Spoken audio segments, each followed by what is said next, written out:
Quando a gente examina as Escrituras, a gente percebe que não tem nada específico na Bíblia dizendo qual que é a nossa linguagem de comunicação na eternidade.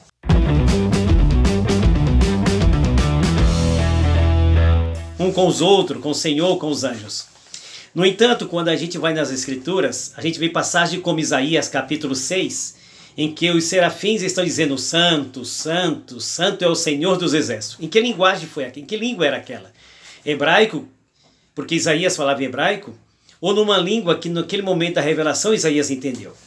Quando a gente vai no Apocalipse, a gente verifica que lá tem glória ao Cordeiro que foi morto, aleluia, o Senhor reina, glória.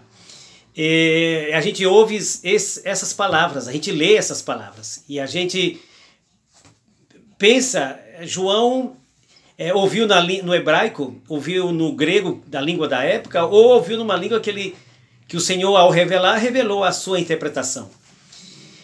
Mas não tem nada específico de qual será o idioma falado na eternidade. No entanto, quando a gente pensa, vai nas Escrituras examinando, pensando na Bíblia, meditando na Bíblia Sagrada, que é glorioso meditar, Gênesis capítulo 11, 9, tem aquela passagem bem conhecida, e que diz assim, propriamente, porque isso se chamou o seu nome Babel, porquanto ali o confundiu o Senhor a língua de toda a terra, e dali os espalhou, os homens, o Senhor sobre a face de toda a terra.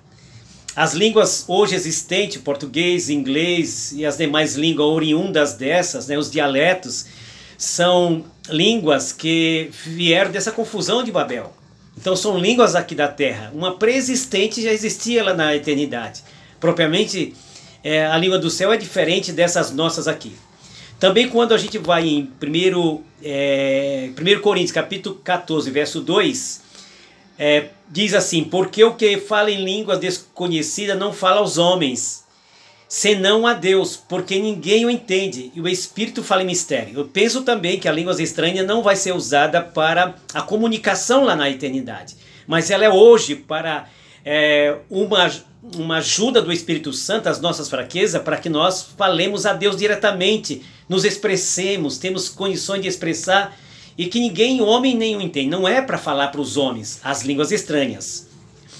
E a gente pensa também em Coríntios, 1 Coríntios capítulo 13, aquele famoso texto em que é cantado nas nossas músicas, nas músicas seculares também, ou até nas poesias dos escritores, dizendo assim, ainda que eu falasse a língua dos homens e dos anjos e não tivesse o amor, seria como metal que soa, ou como sino que retine. Então existe a língua dos homens e a língua dos anjos. Há vamos dizer assim, um idioma entre os anjos. Poderemos falar esse mesmo idioma, sabendo que nós seremos como o Senhor, ou seremos como os anjos, né? Mas dá para a gente pensar bem nas Escrituras, lá em 1 Coríntios capítulo 2, verso 9, mas como está escrito, as coisas que o olho não viu, dá até para nós glorificarmos a Deus, né? As coisas que o olho não viu, e o ouvido não ouviu, e não subiram ao coração do homem, são as que Deus preparou para os que o amam. Eu acredito, eu creio que aqui está incluso o idioma que nós falaremos, que o ouvido não ouviu, é um idioma que o ouvido não ouviu. Então já ouvimos inglês, já. Ouvimos japonês, já. Nós já ouvimos o latim na faculdade, já. Então não pode ser, porque são coisas que nem subiram, é uma língua que nem subiu ao coração do homem. São as coisas que Deus tem preparado para a igreja. Glorifiquemos a Deus, irmãos, que vai ser muito glorioso. Ainda que não sabemos hoje, vai ficar a expectativa e aumenta a nossa esperança, e que Deus abençoe os irmãos. No nome de Jesus, amém.